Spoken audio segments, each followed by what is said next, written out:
Okay, welcome everyone. This is Jonathan Lipp here from the Big Apple Film Festival. Thank you all for being here for our industry panels this morning. And we are here this morning with our guest, Matthew Gratzner. So Matthew Can you see me, Jonathan? I cannot hear me at the moment. Okay, but you can hear me though, maybe, hopefully. Yes, I can hear you. Most definitely. I see you. Okay, cool. Yes. Maybe sure my camera's on. It should be on. Oh, I'm an idiot. Well, it's a good thing to have a cinematography and visual effects panel, and the idiot who's the panelist can't turn on his camera.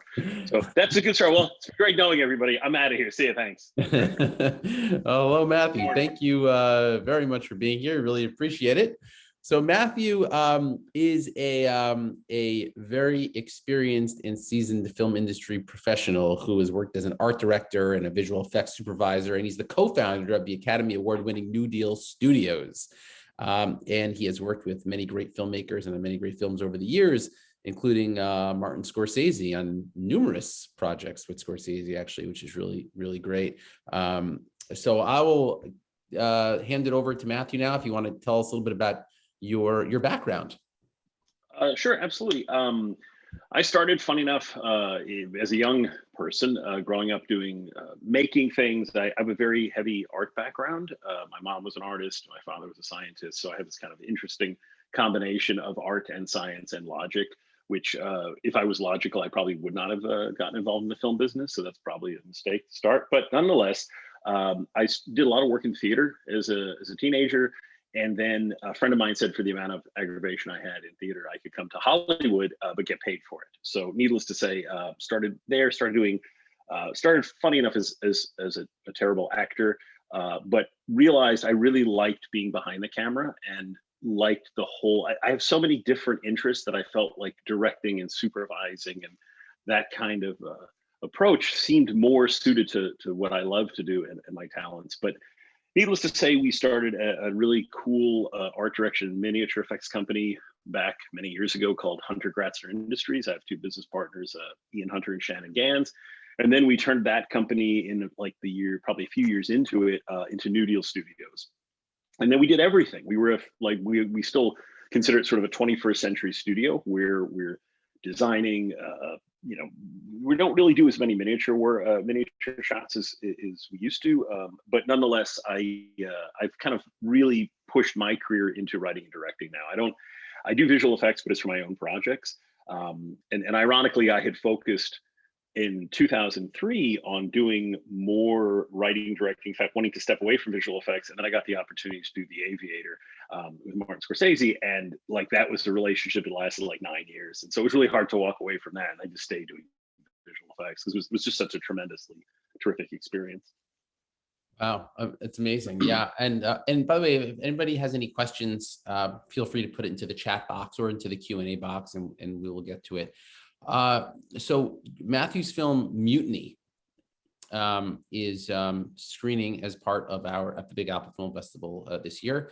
In fact, it actually screened last night. We had a great turnout in the AMC Theater, AMC Empire Theater on 42nd Street. We had a really great turnout. So, and your film was very well received. Great. Yeah. So I want to just ask you about visual effects for short films. As a visual effects specialist, how much, I guess, of the budget do you think filmmakers should dedicate to the visual effects part of a short film? If they're just making, let's say, a 5-minute or 10-minute film, should that be taken very much into consideration for a short? It's actually a really great question, Jonathan. And this is something that, because we used to deal with this with features as well. And, the rule of thumb was always, and it's changed so much over the years. It used to be like, 15 to 18% of an effects movie should be an effects budget, whether it's a film or short or what have you. But that was back when visual effects had a specific contribution to the film, i.e., it's a big sequence, the thing blows up, or there's a ghost, or there's an animated character. But now visual effects can be, there's some looky-loo who's in the shot while we're shooting. We need to digitally paint them out. So the first thing I would have to say, before we talk about money and before we talk about anything regarding the logistics of getting effects into a film, is if you're going to make a movie, really do your homework. Preparation is everything. And I think the most important thing, particularly short films, because a short film is a calling card, it's trying to get people to look at you as a filmmaker, an artist, a creative, is don't do anything you can't achieve. Don't come up with something that's like, oh, I got this great idea where this, like, there's this flying spaceship that comes down and a bunch of people come out, aliens come out and they do all these things. And then you're like, okay, I don't know how to do that. So I'm going to now figure out that. It's like, write a story that you can make. And I think that's, and listen, and here's something else. It's important that, and I should start with this from the top. People have seen everything now in regards to visual effects. I can go on YouTube and they're high school students that are doing amazing things. I go on Netflix or go to a feature film, or look at Dune, amazing big scope epic film. But nobody's going to care about anything unless they care about the characters and the narrative. And I know you hear that over and over again, but it's absolutely true. So if you're going to do a short that has any visual effects, or any kind of a film for that matter has visual effects, what you want to do is make sure that it reads on the page as a compelling narrative. The characters you care about, the story you care about, everything, and it works, because the effects, whether it's visual effects or even physical effects or production design or stunts or any of that stuff, that's all in support of the story. And a lot of people have lost sight of that. It's changed though a lot. The thing that the streamers has brought us is they're taking risks on stories that are not effects centric. The blockbusters now in the theaters obviously are very heavily visual effects motivated, because people have to go to this spectacle, this epic. I mean, listen, the film Dune is something you need to see on the big screen, not on a little screen. But that said, you still have to have a strong narrative and story. So back to your question, it just depends on what the film is. If you're doing a short that's predominantly visual effects intensive, then you could have a quarter of your budget could go into that. It just depends on what the effects are. But as I said, you never want to do something that you can't achieve realistically, because there's a real problem that happens in film, on indie films, short films, without question. You figure out the prep, your production, and you never realistically think of what the post cost. And every independent film does this. I mean, I've worked on some what I would call big indie films that were not like, a tiny film. And they get the film in the can, they cut it, everybody's happy. And it's like, okay, now we got to do the sound and the visual effects. We have $1,000 for the sound and $2,500 for the color. And it's like, okay, but you need to think that. And so what happens is you have people that are carting around a film that they have like, and now it's hat in hand. And now you have like visual effects or post-production companies coming on as executive producers trying to come in and help you. And the last thing you want to do is under budget your post, regardless of not just visual effects, but also like sound, color. Sound and color, the biggest thing on a short film, the two biggest things that can make your film stand above any other short film is really good sound and really good color. Sound particularly. Color you can get away with, like if you want to crush things down, or maybe you didn't shoot with a high enough resolution camera, maybe it's a look you're going for. But in regards to sound is like everything. And then visual effects is the same thing. It's less is more on everything in a film, and particularly effects. Because if you can't achieve in a visual effect, as I said earlier, everybody knows what everything looks like. Everybody said, oh, I've seen the Titanic sink, or I've seen, whatever city destroyed in whatever film. Or in the Marvel films, whatever, or DC Universe, all the superhero stuff. So you've got an extraordinarily high bar you're facing if you're going to do a short. So be realistic within what you can do. But that said, the technology compared to when I started in the business is absurd. I mean, in my pocket, I have a phone that I can shoot a movie, I can cut a movie, I can do some simple composites. I mean, when I got into the business, you either shot something with like a video camera, a beta camera, if you had no money. And then if you had money, it was 16 millimeter. And then if you could borrow some friends and deal with some, favors, you could get a motion picture camera, maybe got short ends at like a Dr. Rostock or one of these companies, and got some 35 millimeters. So in other words, now the tools are so, the pipeline is so like seamless from content to even distribution. I mean, look, we're on this panel right now. This is going to be seen wherever. Nothing like this existed 20, 25 years ago. So, but to the money thing. So yeah, if it's a heavy visual effects film, I would say like 20, 25% of your budget, and don't shortchange yourself. But again, don't set yourself up for failure. Don't come up with something that's impossible. Talk to people who you're going to work with and say, hey, listen, I've got to do this thing. This is elaborate composite or elaborate animation or elaborate whatever. How realistic? Talk to a professional and say, is this realistic? And, or there's tons of schools now. This is another thing for shorts. Go to film schools and colleges that have programs and find students that want to show their work. If you have a good story, and even if you don't have to be in school to have a film student work on something, and then they want to show off what they know how to do. And so you could probably, because again, it's a short film, so you probably don't have a lot of money. So you're going to have to kind of favors or what have you.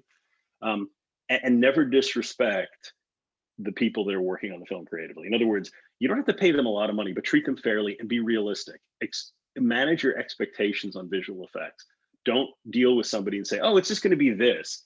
Hook them onto a show or a project, and then you turn around and go, yeah, it's kind of grown. Because a lot of people will be like, well, if you're not paying me, or it's like, half my or quarter my rate, I'm not going to be involved. So you want to be very respectful of people's time. Yeah, and by the way, speaking of technology, are there any apps you would recommend for the iPhone or Android for visual effects? Some that you would say are the top of the line? I'm a little out of that world, specifically on the mobile content side of things. So I can't. I wish I had a whole list I could give you. I mean, I know that one of the biggest breakthroughs now, and you're seeing it on everything from like The Mandalorian to a lot of the Marvel pictures, is doing real-time rendering for backgrounds using like Unreal or Unity. And that's something that it's a game engine used for video games. And that's when you're doing like a real-time, first-person shooter or whatever. That's what's rendering out your background as you're playing. Now films are starting to use that, not just for previs and not just for like even, tech viz, but they're using the tools on giant LED screen projections to as the background. I mean, I used it a lot on Mandalorian, as I said, and I know there's a number of other shows that have been using it. You have the challenge with that is you've got to build your backgrounds and know exactly what you're going to do prior to shooting. But yeah, I'm sorry, Jonathan, off the top of my head, I don't know of a something I can just throw out there and say, this is a great thing to do. But, compositing in the software Nuke or even like After Effects, you want to hook up with somebody. Here's the other thing too, as a filmmaker, don't put it all on yourself to go, I got to do it all. Talk to people, particularly like college students and film students, really want to have the opportunity to work on something that could, showcase their work, and they want to help, because it's you should look at every process of every part of a film as how do you make it a win-win for everybody involved.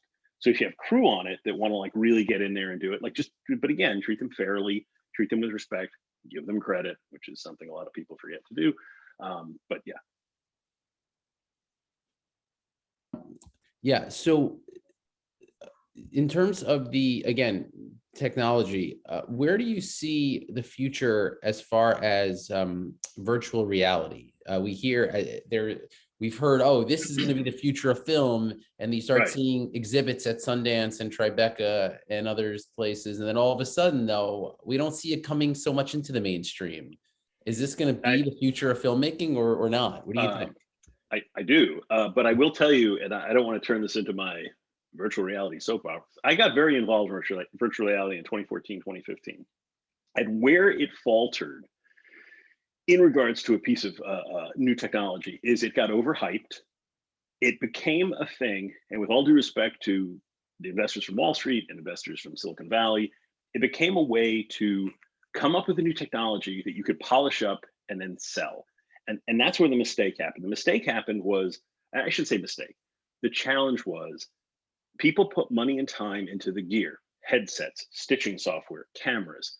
Again, all necessary. And I'm talking primarily, let me also be clear, virtual reality that was pitched 5-6 years ago was really 360 video. You had no agency. You could turn around, but you couldn't really have, there's no Z-axis, because if you're photographing something in 360 degrees, you're baking in the imagery. You have no way to control it. True virtual reality is where you're using, like I said earlier, either Unreal or Unity or some other kind of a real-time render engine where your presence in the experience controls what's happening. So I can now walk around in this environment and it's real-time rendering what I see. So 360 video, a little bit different, but it's still called virtual reality. Where there was a misstep, and again, just my opinion, I could be wrong, there wasn't enough money put into the content. I made a couple pieces. The first piece I made, which was like this insane over the top, like 6-minute World War II, full scale tanks, 50 soldiers. It was a little over the top, but it was great. I worked with a company called Jaunt at the time. And they had shown me their demo and they said, hey, look at this great stuff. We're in the middle of a forest, or we're, at a boxing arena or whatever. This is really cool. I said, this is cool, but you've got to tell a story with this. People like the gimmick of something. That's the whole cliche. Train coming to station, one of the first silent films. It was exciting, but after the train was almost hit the audience, after they jumped out of their skin, it's like the first thing they probably said in the turn of last century was like, yeah, that was cool. Now what? And so it's all about narrative story. You want to know what happens next. I mean, that's why sadly reality television has been so popular. People want to know what happens next, even though it may be staged or manipulated. So getting back to the VR question, the challenge was everybody was putting the money into headsets and the technology so they could polish it up and then sell it for a big profit, or have like a Facebook buy it. And Facebook started that with buying Oculus for like $2 billion. Again, probably a great idea at the time, and still is. They still are doing VR things. In fact, they're upping their game in the VR world and interactive world. However, you have to, for people to adopt something, there's got to be something of interest to look at. So the fact that you brought up Jonathan, the Sundance or Tribeca or like even TechCrunch, those are the evangelists. Those are people who are going to go to these film festivals and these tech events and go, oh, this stuff is awesome, I'm going to talk about it. But those aren't the consumers. And so when I did this thing called The Mission a number of years ago, we made a trailer. And the trailer was like a minute and a half. And they sent me off to New York Comic Con. So I was in New York. And I showed over 1,000 people this silly trailer. It wasn't silly, it was actually a lot of fun, this trailer, but on a Google Cardboard. So you can't get any more like low rent in technology than a Google Cardboard in terms of, it was just a piece of cardboard stuck on your phone. People's heads exploded because that was the market. This is a Comic-Con. These are people who were there who consume media. So of course they're going to be like, oh my God, I want to see more of this. The problem was everybody said, oh, but if the technology isn't good, it's going to scare people away. And I kept saying, no, that's not true. People will adopt technology and they understand it's going to get better. But if the emotional impact or the emotional connection to a piece of content isn't there, and there's not something you want to see, then then you're done. Then you have a bunch of really cool headsets and cameras sitting on a shelf collecting dust 6 years later that nobody's picking up. So to your point, is there a future in it? Oh, I think there is, because some of the technology, at least to my understanding, that they're developing is much more user friendly, but also content. My understanding is there's a lot of like under the table, we're doing content, we're putting more time and engineering into what makes an emotional piece more interactive. So I think that there is a future in it. I think that it just got very overhyped. And it's like anything. It's sort of the chasm of despair. I forget what it's called. It's where you get this whole like excitement behind something. And then if you don't deliver on it, people get really frustrated. And then they get angry and then they just walk away. And I think that's sort of what happened with VR. So it just got too overhyped. You want to have people, what should hype something isn't the advertising and the marketing, although that's very successful in many things.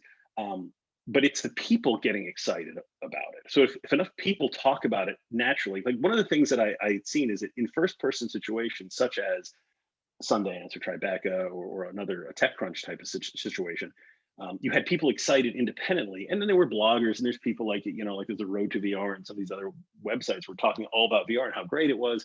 But you never saw groups of people going, oh my God, this was the greatest thing I've ever seen, in that kind of a cultural wave. Like for instance, look at Squid Game. Squid Game is popular not because, and admittedly I haven't seen it yet, not because like it's being overhyped, it's because people are watching it and they're talking about it. You can't go anywhere online or any other. So, but VR, I never felt that with VR because I felt the content wasn't there. So it's a long-winded answer. I'm sorry. Yeah, I'm just curious your thoughts on this. Spielberg made a comment about something, and I don't know if I have it correct, but something like he didn't think VR would really take off because he felt that, people want to look at a screen and sort of look from left to right and kind of see what's, as opposed to moving your whole body around while you're watching a film. Well, it's there is truth to that. I think that there's a level of curation of entertainment people want to be dictated to. They want to say, well, I just want to see something and enjoy it and process what I'm seeing. Then there's a large segment of the population, and I would have to say I certainly would never, contradict somebody who's a filmmaker at that level. But look at the gaming industry. Films, I mean, games dwarf. I mean, the difference in people who play games and spend the money is like, a million times more than films. So, and that's pure interactivity. That's people who are putting on headsets or, sitting in front of a computer for hours, and they're running around and they've got like handsets and all these other things. I mean, that's the other thing about VR now is with an interactive experience where it's real time being rendered. You have like handles and other things that are tied into the headset, so it gives you a lot more agency. You can do things. Listen, Steven Spielberg's right on the one level of there are people who just like, well, I just want to sit and be entertained, or I want to like it be more of a cerebral process of I don't want to have to do the work to do this. So there is truth to it, but I think it's also if there's a compelling enough experience that gives you the sense of presence and also the emotional connection to what you're watching, I think that's where it would change. There is another thing that's always a bit of a challenge is it's putting on a headset.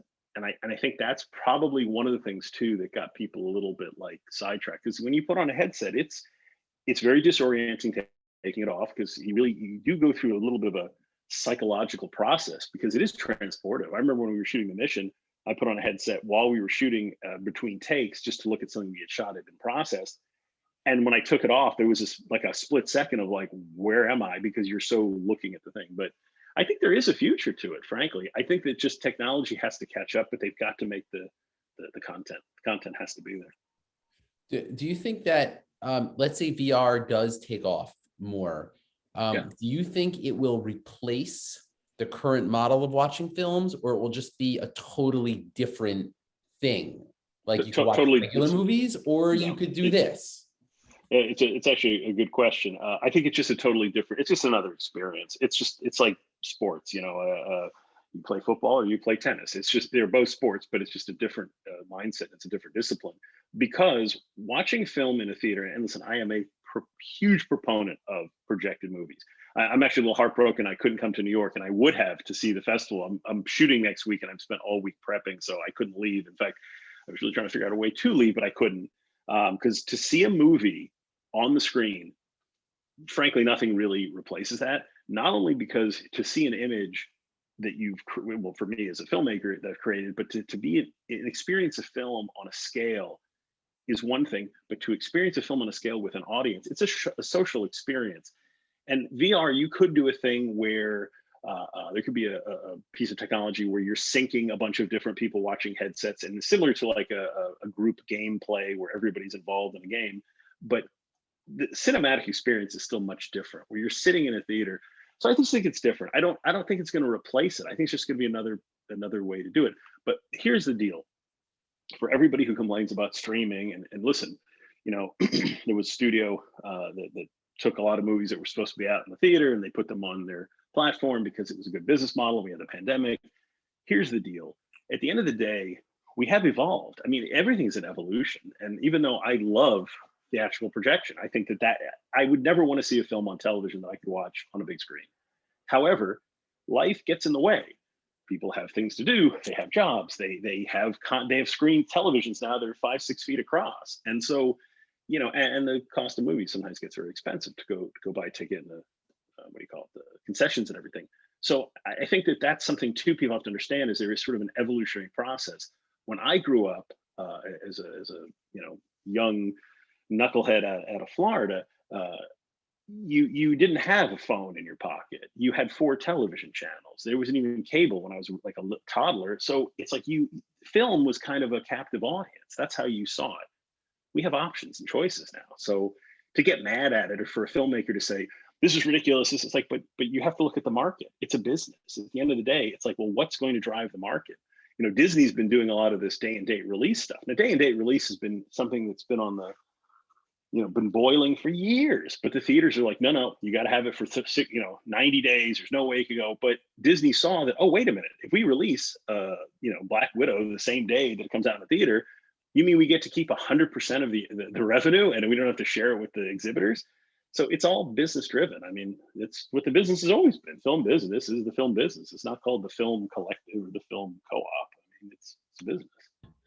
What from the audience perspective, like, do you think the day and date model is effective? Like I guess I should really say, what's the purpose of it? If people can watch it at home for 90% cheaper, why do day and date at all?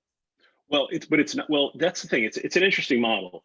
And I can't speak to the economics of how it, I don't have content online they're selling, but well, I don't know how much cheaper it is. I know like some of these event pictures they're charging like $30. So that's making the assumption that now at a top level theater for an adult, it's like 14, $15 a ticket. But if you have a whole family, so actually that is sort of cost effective. I think that for event pictures, people want to go and see it as an event, and they want to go and see it on the big screen, because truth be told, like I said, any movie you see projected is going to look far more compelling than it is just watching it at home. But business wise, you'd have to look at the numbers as to how many people are going to the theater. Are enough people going? I think that some people, if you're a Marvel fan, excuse me, or a sci-fi fan or Star Wars fan, any of the event type tentpole films, you're going to want to see it in the theater. But the studios are looking at it from perspective of, and I mentioned it earlier, I don't know if when for those of people who are watching this, so when a studio releases a film theatrically, the theater takes half the ticket sales, like off the top, they take half. So when you see the box office of a film, let's say a movie makes, it was $100 million weekend. Well, the studio's not making $100 million, they're making half of that. So, but if you're displaying a film or showing a film on your own channel, if Disney Plus is showing whatever project they happen to have at that moment, they're taking 100% of that revenue that they're charging. So they charge $30 a shot to watch, I don't know, I don't know what the latest movie that they just put up was, but at any rate, let's say it's $30 a month. They're collecting 100% of that. They're not splitting that and giving it to somebody else. So business-wise, they're like, and remember, if households, how many households have Disney Plus now? Like 60 million or something? You have like 60 million subscribers.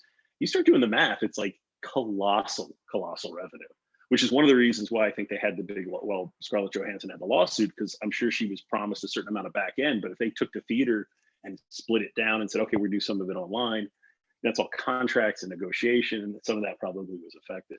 But we're just in a crazy different evolutionary time, because digital media is such a extremely complicated but yet different, and it's very disruptive, as cliche as that sounds for the Silicon Valley comments. But what are your thoughts on this idea of augmented reality, Meta, Facebook now with the new corporate name Meta, this idea of bringing people together in a virtual world?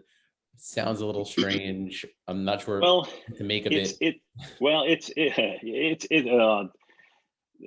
That's a whole other panel to talk about. But right. Well, I guess my question is, does that relate to filmmaking in any way? Will that become? Here's this is the thing. I think that so filmmaking and entertainment has changed so dramatically because the user has become the star. I mean, as I said, growing up, you went to the movies to see Harrison Ford or Marlon Brando or whomever.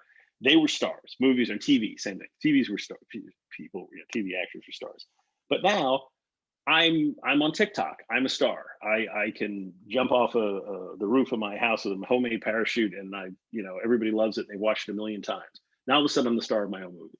So at Facebook, I would, or Meta, or whatever they're calling it, would assume is that with augmented reality is actually a very interesting concept. Augmented reality is where you literally have glasses, or you're looking with an iPad or phone or what have you, and you're projecting real or digital assets or even real world synthesized assets within the field of view that you're looking.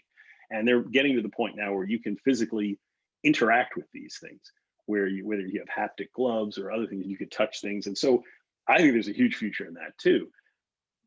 Facebook's whole slant has always been, the angle they've always gone for is, okay, we want to connect people. So if you have the ability to do what you and I right now, Jonathan, are doing, but now it feels like you're really in the room, and maybe you're dressed as a virtual Darth Vader or something or whatever, that's the thing. It's layers of how do you make a personal connection more personal. There's a lot of danger to it too, and I won't go on about that, but where you have identity theft and you have synthetic people and other things that could go down a path, but that's where you have to, somebody's got to walk in and make sure that people are using it for good. Of course, then you wouldn't have Well, I don't want to get into my my whole thread of that. But to answer your question, I think that the interactivity of augmented reality is a huge deal, and I think, and that's one of the first reasons, or I would have to say that's the reason Facebook bought Oculus 6 years ago, was they started to look at, 'cause I don't know if you remember, they had like they had their own little VR camera that you could put on top of your computer that would shoot 360. You'd be able to share your 360 videos. It's you have to take a bigger step back to see where culturally societal culture as well as technology has all sort of merged. We all have the ability to put ourselves out there for better or for worse, and so entertainment has just changed. Now I have this belief, and it probably is naive, but I sort of feel that people still want to see a certain quality of entertainment. But even the technology and photographing things, like I said, a 4K iPhone, I mean, that's insane. I mean, it's phenomenal. You can get some amazing capture on that, and visual effects doing that stuff on a laptop or whatever is pretty great too. But I think there's just a level of I think it's just, you've got to kind of roll with it, and it's hard. That's the other thing too, is that the film business and entertainment business for so many years had there was a system of checks and balances, and you sort of established a foundation of, okay, I'm a professional in this business. I worked my way up from an apprentice to journeyman to professional or whatever, and it's like, before you even start to understand what your job is, it's changed. Like, the business has just changed. I mean, and what people may, especially younger people that may be watching this, so the film camera, for instance, going back to the late 1800s, when it was first developed, Lumiere brothers had a camera, and then Edison kind of ripped it off apparently, and anyway, you go through that up until like George Lucas started using the 24p camera, which was a digital capture camera, from like 1895 until like 2005 or whenever he started. Like, the camera technology did not change for film, and then all of a sudden overnight it changed, and now, I mean, very few people shoot on film. So the digital, it really has been a revolution, because you've taken something that had been a very closed door industry, being the film business or entertainment business, and now anybody can do it. So I don't know if that answered that question, but Yeah, and then a lot of answers.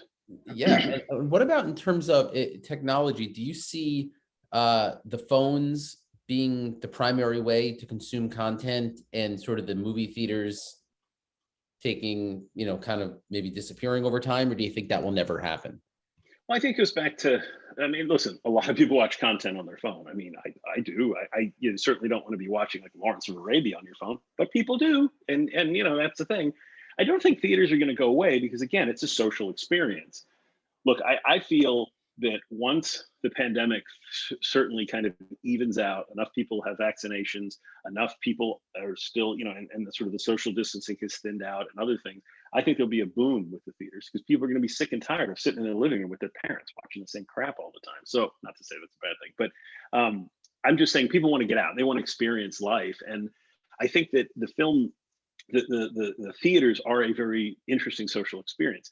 But that said, there's also the thing of, I want to watch the movie. I don't want to see the idiot next to me watching their phone or talking. And that's another problem, is that there is sort of a weird culture of people are so used to watching stuff on their own or watching it at their home, that they don't realize, like, you're in a movie theater, you kind of got to shut up. I mean, it's like, let everybody else enjoy the film.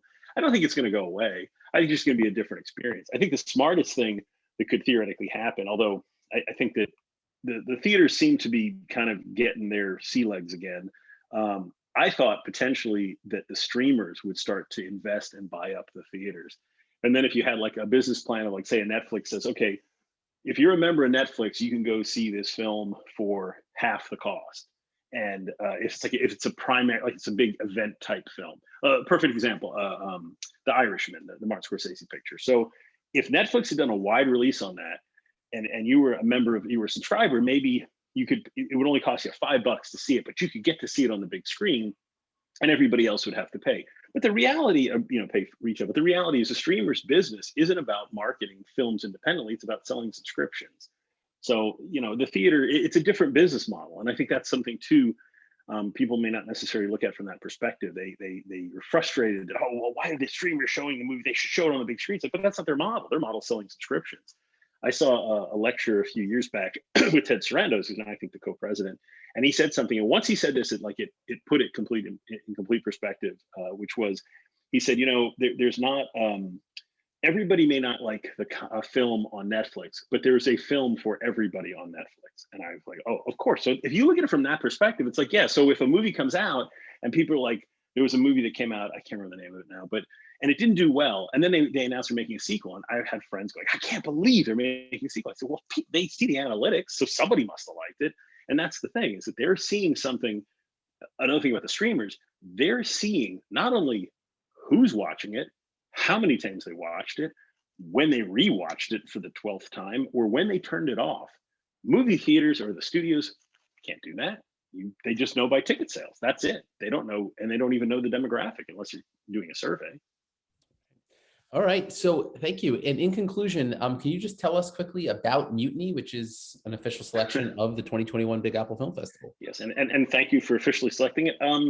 Mutiny was a short film I had made that it was unfortunately, not unfortunately, we shot it literally right before the pandemic. And I wanted to tell a story that I'm a big fan of. Growing up, I liked Mel Brooks, I liked Monty Python, I used to watch Blackadder, and there's a certain part of satire and comedy mixed into contemporary themes, but it's set in a period setting, and that kind of is what Mutiny is. Sort of a middle management story. It's the frustrations of middle and upper management, and being in a situation that is, somebody actually was a producer who was working with Camille, who's terrific, had read the script, and she said, oh, this is like The Princess Bride meets The Office. And I'm like, well, that's a better pitch than I'll ever come up with. And it was just something that I wanted to write, something that was a bit escapist. It does have a very subtle, there's a social commentary. There's actually a subtle political commentary I don't want to get into that I put in there, but it's very, very subtle. I just want to make a piece of entertainment that was fun to watch, and it was a little escapist. And of course, when I wrote it, I had no idea within a month or two there was going to be a pandemic. So we shot, and like less than 2-3 weeks later, the pandemic hit, and so everything shut down. So post had to be finished in the pandemic. But that was sort of an interesting, not gallows humor to be fortuitous, but it was sort of a weird fortuitous thing because, people were starting to jump on a bandwagon of making like pandemic films, and I'm like, yeah, but you're living that. Do you really want to see that as entertainment? And so, and not to say anything wrong with that. I mean, there was some cool horror stuff that was done with that and everything, but I just wanted an escapist film that was like sort of like just a fun comedy, and and it sort of, like I said, it crossed the line of action adventure comedy, and it plays really well. I've seen it a number of times on the big screen, and like I said, I'm heartbroken I couldn't come to the festival because I had come to a couple other festivals in New York, and the timing couldn't work out. But yeah, it's a fun film, and it's rounding out the year. And we actually also we'll see how it goes, but we did a run in LA for 7 days, and so it qualified for Academy submission. So we submitted to the Academy. We'll see. I mean, it is a comedy, and it is like action adventure, and usually films that are a little bit more socially conscious or introspective are what the Academy looks at. But it was a fun movie, and we thought, why not? We'll see how it goes. Yeah. All right. Well, thank you very much. Again, this is Matthew Gratzner. So thank you so much, Matthew, for taking the time and speaking with us today. We really, really appreciate you being here. So thank you. Oh, great. And again, Matthew's company is called New Deal Studios.